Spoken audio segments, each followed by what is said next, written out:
Unaware she owned the very company signing his $8.4 billion deal, the mistress smirked and poured wine on the wife's trembling dress. Right in front of her billionaire husband, who mocked his wife coldly, calling her a failure not worth a seat at his table. The room erupted in cruel laughter, champagne glasses clinking over betrayal and arrogance. But the wife's calm, piercing eyes didn't flinch, only deepened with something none of them could read. She looked broken, yet strangely powerful, as if she knew something they didn't. But how could the woman they humiliated be the true owner of the empire fueling his billion-dollar deal? And what could she possibly do next that would shock a billionaire who thought he'd destroyed her? Scene 1. The Gala, 800 words. The chandeliers glittered like frozen rain above the Grand Wellington Ballroom, where elegance reeked of arrogance and power wore diamonds for perfume. Emily Carter Hale stood beside her husband, Jonathan Hale, one of New York's most celebrated billionaires. His tailored tux gleamed beneath the camera flashes, his jaw sharp enough to slice through ambition itself. "Smile," he whispered, his tone cold, controlled. "Try not to embarrass me tonight, Emily." His words pierced sharper than any insult. She obeyed, stretching a polite smile as photographers swarmed. Every flash felt like a slap. The crowd adored him, the brilliant investor, the visionary, the self-made mogul. And beside him stood the woman they barely acknowledged, the wife who seemed too quiet, too meek, too unremarkable for a man like him. Emily felt the burn of whispered gossip all around her. "Poor thing," someone murmured. "He doesn't even look at her. Have you heard? He's been seeing that PR executive, Olivia Grant. She's stunning. Red hair, killer confidence. Total opposite of his wife." The murmurs twisted like vines around Emily's composure. But she stood still, clutching her champagne flute tighter than necessary. Her husband's hand left her waist as soon as the last photo was taken. He drifted away to charm investors, leaving her behind like forgotten jewelry. Moments later, the ballroom stirred. Heads turned. Gasps rippled. Olivia Grant entered. She was radiant in a fiery red gown, slit high at the thigh, lips matching the color of sin itself. Her laughter sparkled louder than the orchestra as she sauntered toward Jonathan. He smiled, really smiled for the first time that night. Emily's stomach twisted, but she didn't move, didn't blink, just watched as her husband wrapped an arm around his mistress's waist as if she were royalty and Emily invisible air. "Jonathan," Olivia purred loudly enough for nearby ears, "aren't you going to introduce me to your wife?" He turned, eyes glinting with mockery. "Ah, yes," he said casually. "Olivia, this is Emily, my wife." The words dripped disdain, as though wife were a title for pity, not respect. Olivia's lips curved. "Oh, of course," she tilted her glass. "It's such a pleasure, Mrs. Hale." Then slowly, deliberately, her hand slipped, and red wine cascaded down Emily's silver gown, splattering across her stomach, staining like blood against satin. A few gasps broke the air, followed by laughter, soft at first, then bolder, as Jonathan chuckled. "Honestly, Emily," he said cruelly, "you should be more careful. You've always been such a mess." The laughter grew. Olivia smirked. Jonathan took another sip, his arm tightening around his mistress. Emily stood frozen, her heart pounding against humiliation's chokehold. But her face, her calm, never cracked. She met Jonathan's eyes. "Of course," she whispered evenly. "You'd laugh." He smirked. "At least you know your role." Her hands trembled slightly as she excused herself, walking away through the ocean of mocking smiles and whispers that followed her like shadows. Behind her, Olivia giggled into Jonathan's ear, and his low, arrogant laugh echoed off marble and crystal. In the restroom, Emily locked the door and faced the mirror. The red stains looked like wounds blooming against her reflection. For a moment, the tears threatened, but she didn't let them fall. Instead, she pressed her palms flat on the counter, steadying herself. The air smelled of expensive perfume and shame. Her father's voice whispered faintly in her memory, steady, patient, wise. "You're stronger than you think, Em. Never let them decide your worth." Jonathan's words rang louder, colder. "Without me, you're nothing." Her reflection changed. The hurt hardened. The sadness sharpened. She whispered to the woman staring back, "You think I'm powerless? You have no idea." Outside, the music swelled, the laughter rolled, and the empire of arrogance continued dancing beneath chandeliers.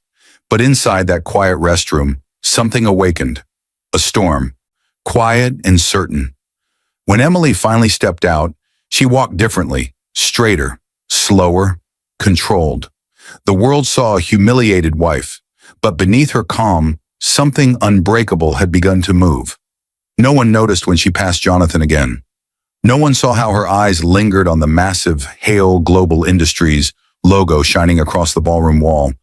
Only she knew how those letters, his empire, were built on foundations her father once owned. And only she knew the truth that would soon tear his kingdom apart. The morning after the gala dawned cruelly bright. Sunlight spilled through the curtains of the Hale penthouse, painting golden streaks across marble floors that felt colder than stone. The house was silent, except for the occasional hum of the espresso machine and the soft, mocking echoes of laughter replaying in Emily's mind. She sat alone at the breakfast table, phone in hand, scrolling through headlines that sliced deeper than knives. Mrs. Hale's meltdown at charity gala. Billionaire's mistress steals the spotlight. Red wine, red dress, red-faced wife. Society's night to remember. Jonathan Hale's wife, absent from after party.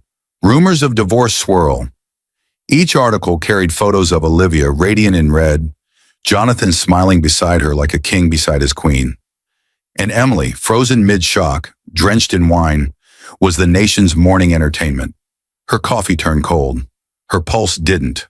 A message blinked across the screen. Her cousin, Rachel Moore. "Em, I saw the news, maybe.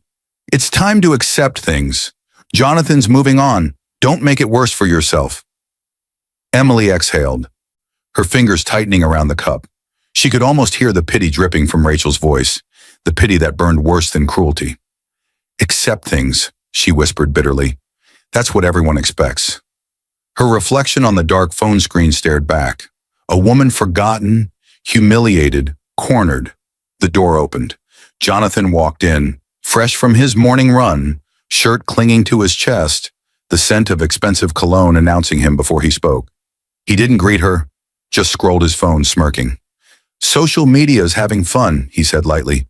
"You've gone viral. I told you not to embarrass me, Emily." Her jaw clenched. "You mean the gala where your mistress poured wine on me?" He looked up unbothered. "Oh, come on, don't play the victim. It was an accident. Olivia even felt bad." Emily's laugh was quiet, humorless. She didn't look sorry. He leaned against the counter, sipping his protein shake. "You've always been too sensitive. That's why I can't take you anywhere. You make people uncomfortable with that sad, silent act." Then almost lazily, he dropped the words that shifted everything. "Once I close this new deal, $8.4 billion. Can you believe it? I'll file for divorce. You'll get your settlement, and we can both move on. You're lucky I'm generous." Emily's pulse stilled.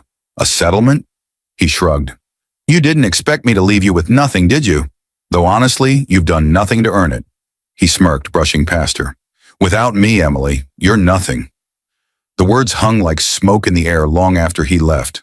When the door clicked shut, she sat motionless for a long time. Then slowly she rose, walked to his study, and stood before the heavy oak desk where his empire pulsed through glowing monitors and stacks of contracts. Her fingers brushed over a pile of papers carelessly left open, a folder labeled Hale Global Holdings Legal Approvals. Curiosity, or maybe instinct, made her flip through them. Her breath caught. There, on every authorization line, every contract bound to Hale Global's expansion, every merger, every financial approval, was her name, her signature. Except she had never signed any of them.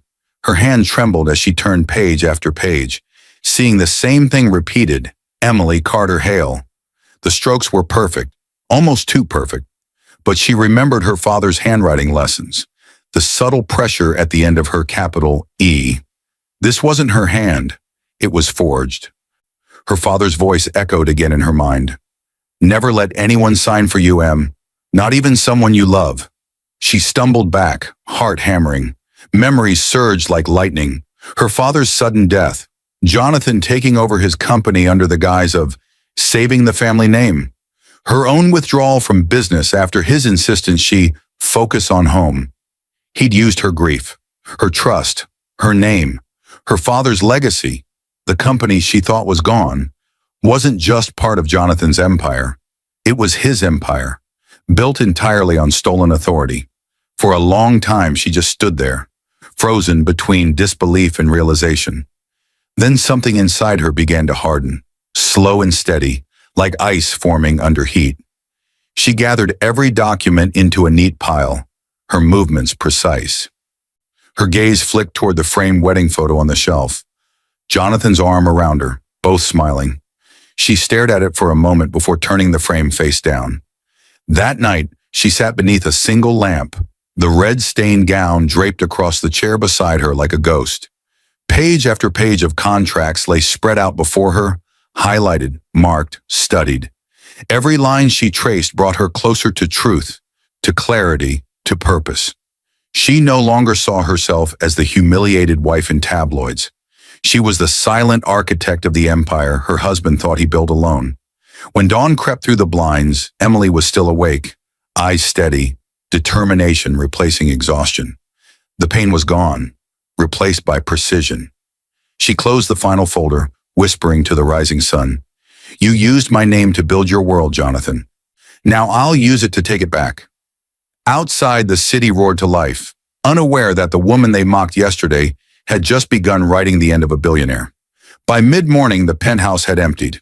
Jonathan was off at Hale Global's headquarters, flaunting his brilliance to the world, and Olivia was somewhere basking in her reflected glow.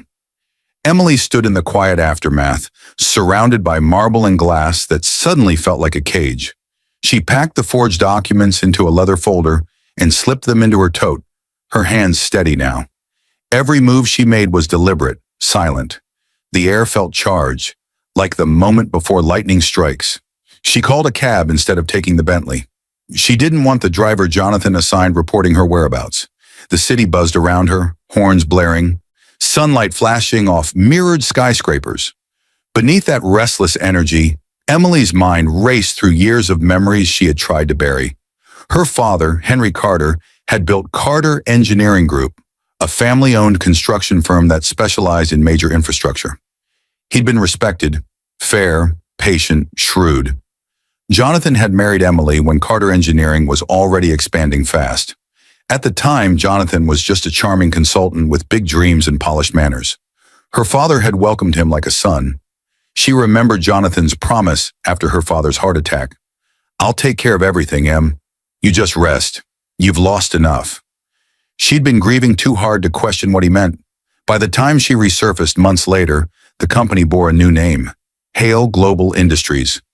Jonathan had said it was a necessary merger for tax purposes. She believed him. Now walking up the stone steps to an old brick building on 58th Street, Emily realized just how deep his deception ran.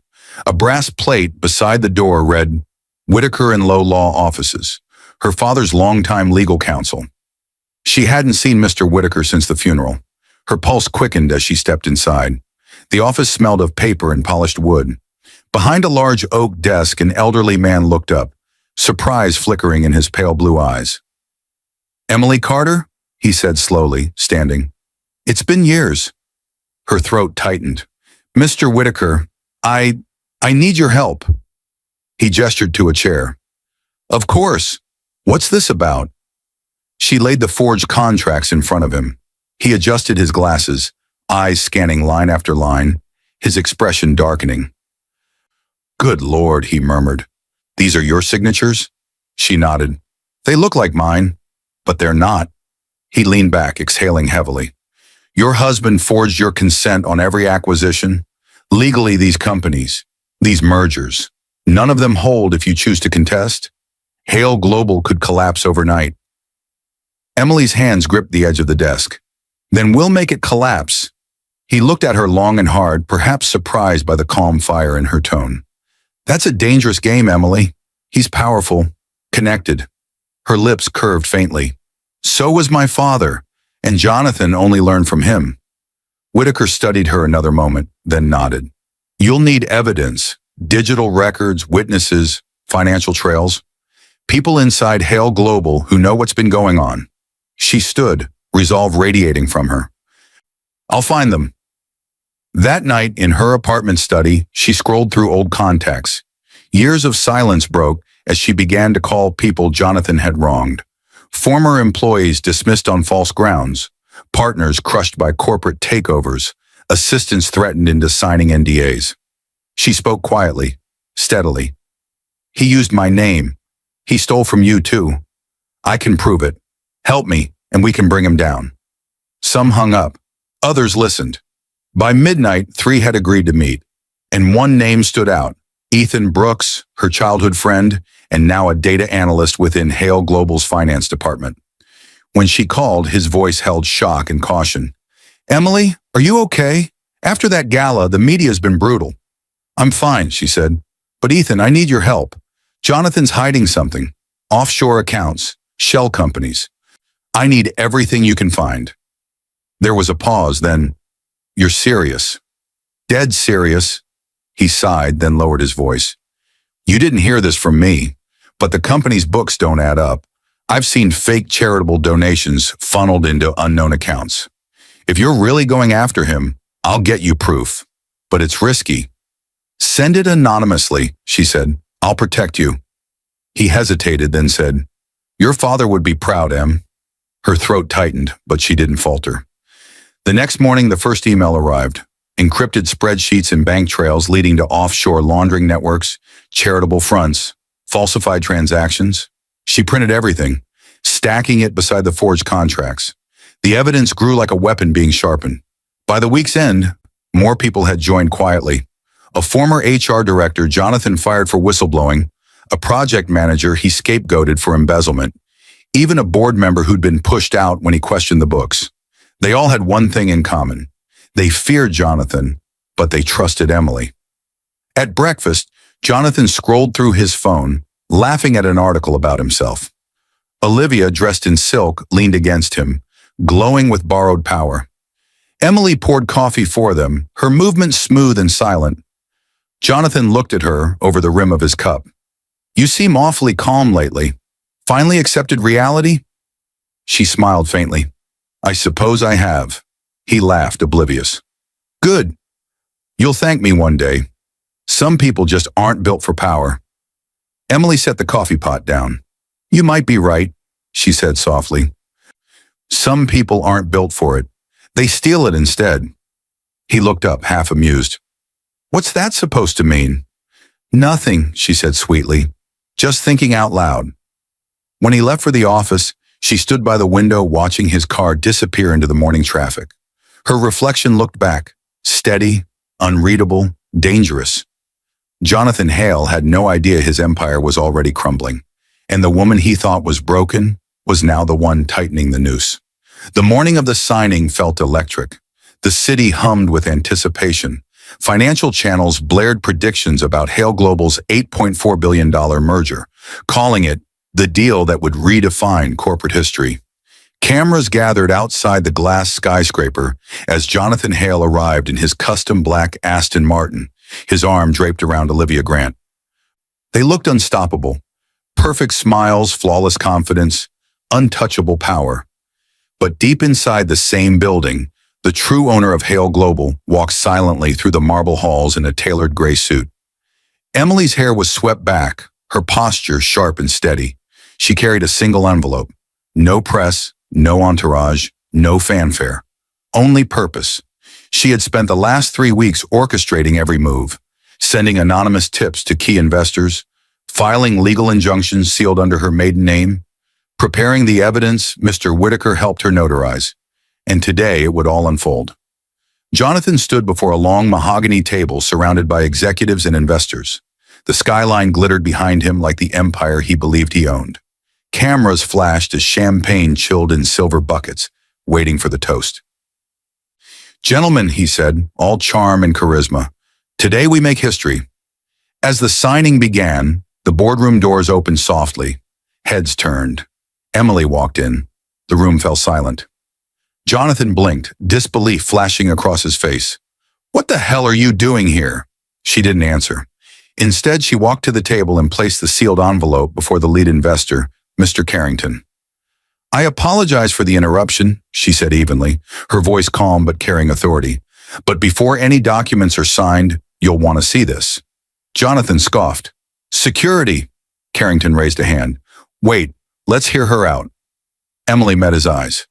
"Inside that envelope is proof that every acquisition, every asset Hale Global owns was obtained through forged authorization under my name, Emily Carter Hale. I never signed any of them. Legally, every transaction tied to Hale Global is invalid. Proceeding with this deal will expose you to federal liability." The room froze. Jonathan's face drained of color. "She's lying," he snapped. "She's bitter, jealous. She'll say anything to ruin me." Carrington slid open the envelope. Inside were copies of contracts, matching forged signatures, notarized statements, and banking evidence connecting Jonathan to offshore accounts. He flipped through them in silence before looking up slowly, eyes cold. "Jonathan," he said, "these are serious accusations. If this is true, this deal is over." Jonathan's voice cracked. "This is absurd. She's unstable." Emily tilted her head slightly. "Am I?" Olivia's voice cut through the tension, soft but trembling. "Jonathan, is it true?" He turned to her, desperate. "Of course not. You know me." But Olivia had already seen the writing on the wall. She stepped back, pulling out her phone. "I can't be a part of this." He grabbed her wrist. "Don't you dare!" She wrenched free. "You told me everything was clean." "Olivia!" His voice boomed, but panic cracked it. Emily watched the chaos unfold with chilling calm. "I warned you once," she said softly, "never to underestimate quiet people." Carrington gathered the documents, rising. "The signing is postponed indefinitely. Until we sort this out, your accounts are frozen, Jonathan." "No, you can't." But the investors were already leaving, their silence speaking louder than any verdict. Jonathan's phone buzzed violently on the table. Notifications, alerts, headlines updating in real time. Hale Global fraud scandal exposed. Federal audit freezes 8.4B merger. Anonymous source reveals massive corporate forgery. He turned to Emily, fury and fear mingling in his eyes. "You did this to me." She stepped closer, her expression unreadable. "No, Jonathan. You did this to yourself. You built your empire on lies, and you signed it all in my name." His breath came shallow. "You ruined me." Her eyes, steady and cold, didn't waver. "You ruined us years ago. This was just the truth catching up." As security escorted him out, Olivia followed the reporters outside, sobbing into her phone, denying involvement. The man who once commanded boardrooms now shouted protests no one cared to hear. Inside, Emily gathered the scattered papers and tucked them neatly into her bag. Whitaker's assistant entered quietly, whispering, "The court just confirmed the freeze order, Mrs. Hale. You now hold controlling rights over Carter Engineering's parent assets. Technically, Hale Global is yours." For a long moment, Emily stood silent, absorbing the weight of those words. Then she nodded once. "Let's rebuild it the right way." That evening, the mansion that once glittered with Jonathan's arrogance stood dark and empty. Paparazzi crowded outside the gates, capturing the image of a fallen billionaire shouting at the intercom. "Emily, please, just talk to me." From an upstairs window, she watched him, a shadow of the man who once told her she was nothing. His suit was rumpled, his hair disheveled, his voice breaking under desperation. He looked up, eyes pleading. "You can't do this to me." Her gaze was cool, detached. "You already did." She let the curtain fall. The next morning, the financial world woke to headlines that rewrote power itself. Emily Carter Hale takes control of Hale Global. From mocked wife to CEO, the woman who outplayed a billionaire. Inside the boardroom that used to echo with Jonathan's voice, Emily now stood at the head of the table. Executives waited, silent, uncertain. She rested her hands on the polished surface, her expression calm and commanding. "This company," she began, "was built on deceit. That ends today. We rebuild with integrity, not intimidation." When the meeting adjourned, she paused at the glass wall overlooking the city. The skyline shimmered beneath her reflection. a reflection no longer meek or forgotten. Just strength, just clarity. The woman in the mirror wasn't the wife who endured humiliation at a gala. She was the storm that followed, the owner of the empire, the reckoning he never saw coming. Outside, reporters called her name. Cameras flashed. Emily Carter Hale smiled once faintly. "Let them watch," she whispered. "This time they'll remember who built it." And she walked forward, into her future, into power, into peace earned drop by drop of red wine, humiliation, and fire. 2 weeks after the collapse, New York was still buzzing. Financial networks replayed Jonathan Hale's fall like a slow-motion tragedy.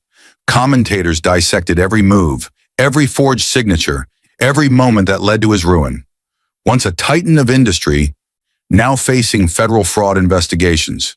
His wife, the true heir to the Carter empire, emerges as the most unexpected CEO in corporate history.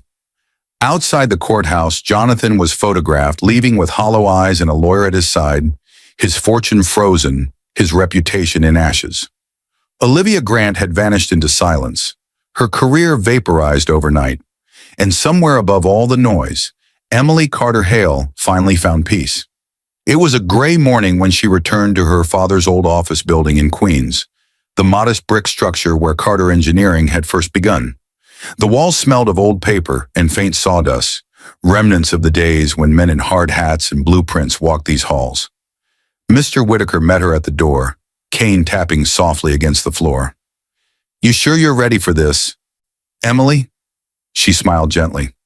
"I've been ready since the night he laughed at me." They stepped into her father's old office. The desk still stood in the same place, scarred by years of work and coffee rings. Sunlight streamed across a faded photograph.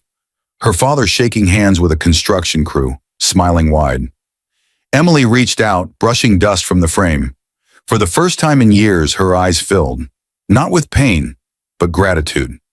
"He always said this company would outlive him," she murmured. "He just didn't know how right he was." Whitaker nodded. "He'd be proud, you know. You didn't destroy what he built. You saved it." Emily looked around the room. Simple, grounded, nothing like the sterile glass empire Jonathan had erected. "He believed in building things that last.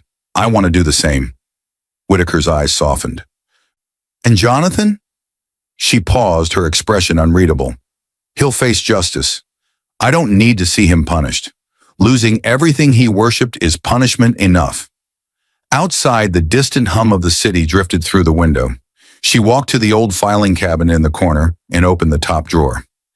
Inside were her father's handwritten notes, plans, sketches, ideas he never got to finish.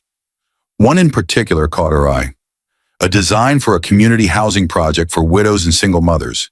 He had written across the top in his neat, blocky handwriting, "Build something that gives back." Emily smiled faintly, tracing the words. "We'll finish this one, Dad." Back in Manhattan, her face now graced magazine covers, Forbes, The Times, Business Today, not as a wife or an accessory, but as a headline. Emily Carter Hale, the woman who reclaimed her name. Yet she avoided interviews. She didn't want to gloat or gloat. She wanted to build. In her new office, a blend of glass and brick, old and new, she replaced every luxury Jonathan had installed with something meaningful. Her father's clock, a photograph of the first Carter Engineering site, and one small reminder of the night it all began. On the shelf stood a wine glass, half filled, not with red wine, but with deep amber marbles, polished smooth. Beneath it was a plaque engraved with 4 words, "Power remembers its source." Every time she looked at it, she remembered the laughter, the humiliation, the moments she could have shattered but didn't. It reminded her that silence can be sharper than vengeance, and that dignity once claimed never needs to scream. One afternoon, as the city's sunset painted gold across her office, she stood at the window watching cranes build new structures below, the kind her father once dreamed of. Her assistant knocked lightly. "Mrs. Hale, the board's ready for you." Emily turned, eyes calm, voice steady. "Tell them I'll be right there." As she walked toward the door, she caught her reflection in the glass one last time. The woman staring back wasn't the trembling wife from the gala. She was the architect of her destiny, patient, powerful, unstoppable.